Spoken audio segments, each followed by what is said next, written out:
Está com preguiça de ler notícias? Deixa que eu leio para você. Inscreva-se no canal e deixe seu like para receber as notícias mais relevantes do dia. Como apartamentos em São Paulo financiados pelo Minha Casa Minha Vida vão parar no Airbnb. Por muito tempo associado à construção de moradias em bairros periféricos, o Programa Federal de Habitação Minha Casa, Minha Vida passou a alcançar também bairros centrais de São Paulo nos últimos anos. Mas uma investigação da BBC News Brasil aponta que, nessas regiões, muitas residências financiadas pelo programa e construídas com incentivos fiscais da prefeitura para moradias populares não estão servindo como habitação, e sim como hospedagem para turistas e visitantes temporários. A apuração revelou ainda formas de burlar programas de moradia e brechas legais que permitem a imóveis financiados pelo Minha Casa, Minha Vida serem anunciados em plataformas de aluguel de curta temporada, como o Airbnb. Restrições ao Airbnb. Líder global no mercado de locação temporária, o Airbnb tem sofrido restrições em várias metrópoles globais, como Berlim, Nova York e Barcelona, onde seu uso por donos de imóveis é acusado de reduzir a oferta de moradias e pressionar os preços de aluguéis, algo que a plataforma nega. Há poucos estudos sobre o impacto do Airbnb em São Paulo, mas a investigação da BBC detectou a forte presença de apartamentos anunciados na plataforma em prédios construídos na cidade com incentivos de programas de habitação.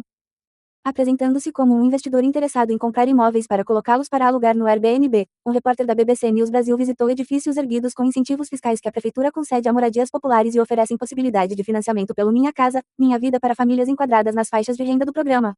As visitas foram gravadas com uma câmera escondida. Em uma visita, um corretor da construtora Magic JC estimou que, em alguns edifícios erguidos por sua empregadora, até metade dos apartamentos hoje estejam anunciados no Airbnb e não sejam usados como moradia, e sim como hospedagem temporária. Esses apartamentos foram feitos justamente para isso, disse o corretor, sem saber que estava sendo gravado, quando questionado se seria possível anunciar no Airbnb as unidades apresentadas na visita. Naquele dia, foram visitados 3 apartamentos classificados como habitações de interesse social, RIS, um termo legal para moradias populares. Porém, desde maio de 2025, um decreto da Prefeitura de São Paulo proíbe que unidades RIS sejam destinadas ao aluguel de curta temporada. A grande maioria dos apartamentos financiados pelo Minha Casa Minha Vida em São Paulo é classificada como RIS ou HMP, habitação de mercado popular, outra modalidade que teve locações temporárias proibidas pelo decreto municipal. Questionada pela BBC sobre esta reportagem, a Prefeitura disse, por meio da Secretaria de Habitação, que está fiscalizando a venda de quase 90 mil moradias de interesse social na cidade, e que já aplicou 704 notificações e 38 multas por irregularidades, em um total de 39 milhões de reais. Questionada sobre o conteúdo da gravação, a construtora Magic JC disse que, embora possam ocorrer falhas pontuais de comunicação e interações comerciais, os procedimentos internos de validação impedem a conclusão de qualquer operação em desacordo com a legislação. A empresa afirmou ainda que atua há mais de 50 anos no setor, tem pleno conhecimento das restrições legais a respeito de moradias populares e considera relevante o debate público sobre a correta aplicação das políticas de habitação social. Bundy Studios. O Minha Casa, Minha Vida é hoje um dos grandes motores do mercado imobiliário no Brasil. Segundo o governo federal, na cidade de São Paulo, 70 mil apartamentos foram comercializados pelo programa entre agosto de 2024 e julho de 2025, o que corresponde a 60% de todas as vendas de imóveis no município no período. Quem tem renda de até R$ 2.850 se enquadra na faixa 1 do Minha Casa, Minha Vida e pode financiar um imóvel pelo programa com um desconto de até 95% no preço. Nas demais vertentes do programa, que hoje contempla famílias com renda mensal de até 12 milhares de reais, faixa 4, os beneficiários financiam os imóveis pagando juros menores que os de bancos privados, algo só possível porque a gestora do programa é a Caixa, um banco estatal. Na prática, os juros mais baixos permitem um desconto que pode chegar a quase 200 milhares de reais no preço final do imóvel. A arquiteta Paula Victoria de Souza, que integrou uma equipe de pesquisa sobre fraudes em programas de habitação em São Paulo do Laboratório Espaço Público e Direito à Cidade, LabCidade, da Faculdade de Arquitetura da USP, diz que nos últimos anos essas políticas produziram no município um boom de unidades de até 35 metros quadrados. Também chamadas de estúdios ou microapartamentos, essas unidades são especialmente comuns entre os lançamentos imobiliários em bairros centrais, segundo a arquiteta. Porém, segundo Souza, essas características dificultam o uso das unidades por famílias que necessitam de moradia e acabam incentivando outros tipos de ocupação, como o aluguel de curta duração.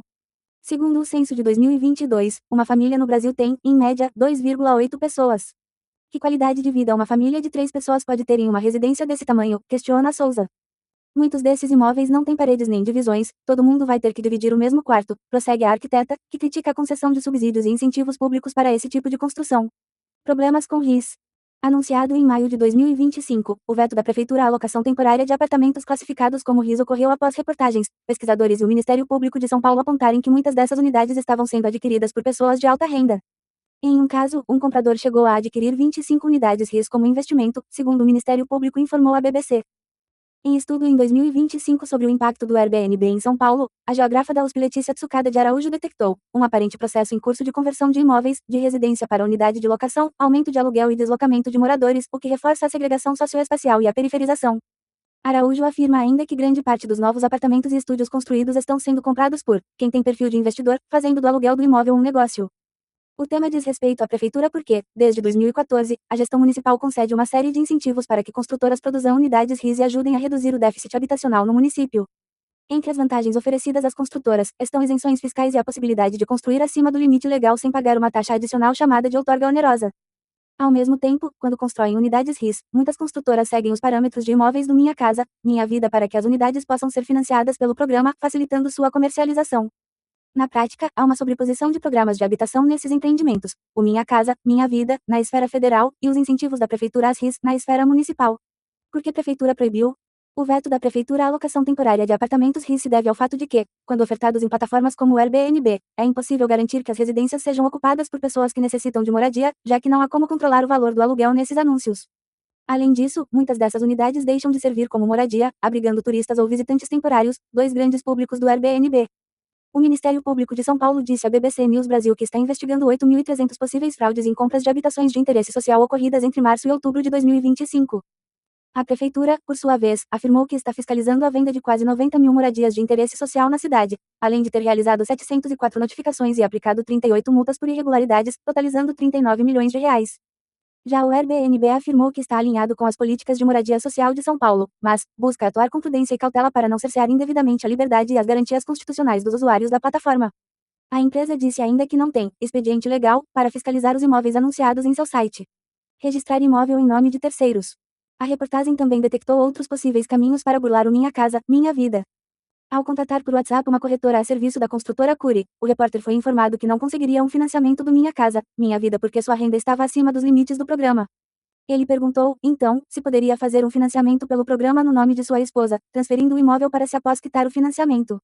A corretora pediu informações sobre o casal e a renda da esposa e, com base nas respostas, afirmou: então de repente a gente consegue fazer somente no nome dela. Que você acha da gente marcar uma visita, fazer uma análise? Ela disse ainda ao repórter que, após quitar o financiamento, ele conseguiria transferir o imóvel para seu nome.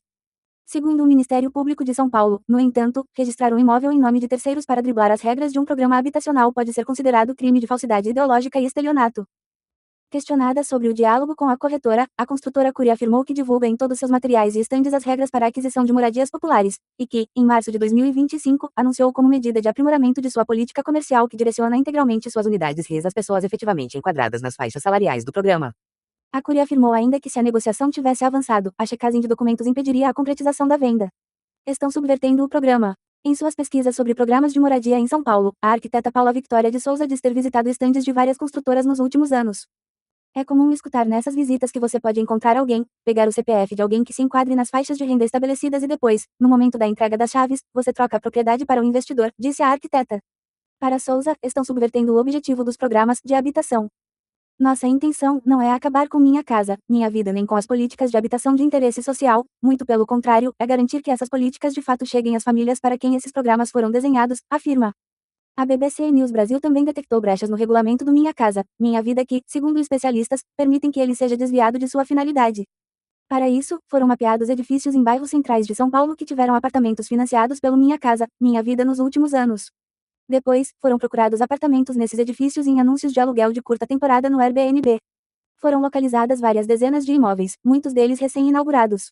Em alguns, o aluguel mensal chegava a 8 milhares de reais, quase 6 milhares de reais a mais do que a parcela mensal de um financiamento de um imóvel equivalente pelo Minha Casa, Minha Vida. A diferença mostra como pode ser lucrativo financiar um imóvel pelo programa e colocá-lo para alugar para curta temporada. A BBC questionou vários desses anunciantes se eles tinham financiado os imóveis pelo Minha Casa, Minha Vida. Um deles confirmou, mas não quis dar entrevista. Outros negaram ser beneficiários do programa, e houve ainda alguns que tiraram os anúncios do ar após serem contatados. A BBC perguntou ao Ministério das Cidades, responsável pela formulação do Minha Casa, Minha Vida, se é permitido que imóveis financiados pelo programa sejam colocados para alugar para curta temporada. Em resposta, o órgão afirmou que somente os beneficiários na faixa 1 do programa têm a obrigação legal de morar nas casas financiadas, conforme a Lei 14.620, que regulamenta esta vertente do Minha Casa, Minha Vida. Nesses casos, diz o órgão, são vedados o empréstimo, a locação, a venda ou qualquer outra negociação que descaracterize o objeto social da concessão, sob pena de multa ou perda do imóvel. No entanto, segundo o Ministério das Cidades, essas restrições não se aplicam às demais faixas do programa, que hoje contemplam famílias com renda mensal de até 12 milhares de reais, faixa 4. A BBC News Brasil questionou, então, se nessas faixas os beneficiários são livres para colocar apartamentos financiados pelo Minha Casa, Minha Vida em plataformas de aluguel de curta temporada, não precisando morar neles nem por um dia sequer. O Ministério não respondeu diretamente à pergunta, reiterando apenas que as restrições à venda, locação ou empréstimo das residências não se aplicam às linhas do programa acima da faixa 1. Omissão no regulamento. Para Raquel Volnick, professora da Faculdade de Arquitetura e Urbanismo da Universidade de São Paulo, FAO-SP, e ex-relatora da ONU para o Direito à Moradia Adequada, há uma omissão, no regulamento do Minha Casa, Minha Vida nas categorias acima da faixa 1. É um problema, porque não deveria se usar financiamento federal subsidiado para produzir unidades para locação em Airbnb, ela diz. Para Volnick, nos moldes atuais do programa, não existe um compromisso de vincular esse crédito exclusivamente às necessidades habitacionais. A professora associa as falhas em políticas de habitação na cidade a um aparente paradoxo. Tivemos um montão de unidades residenciais produzidas com incentivos públicos na cidade, algo que se nota em tudo quanto é lugar, mas ao mesmo tempo nossa situação habitacional é hoje pior do que antes dessa produção toda, afirma. Segundo a Fundação João Pinheiro, que realiza estudos sobre o déficit de habitação no país, o número de pessoas na região metropolitana de São Paulo sem moradia adequada passou de 570 mil, em 2016, para 605 mil em 2023, o último ano com dados disponíveis. Os dados indicam que apenas construir habitações classificadas como populares não equivale a abrigar quem precisa de moradia. Gostou desta notícia? Compartilhe com seus amigos e até a próxima.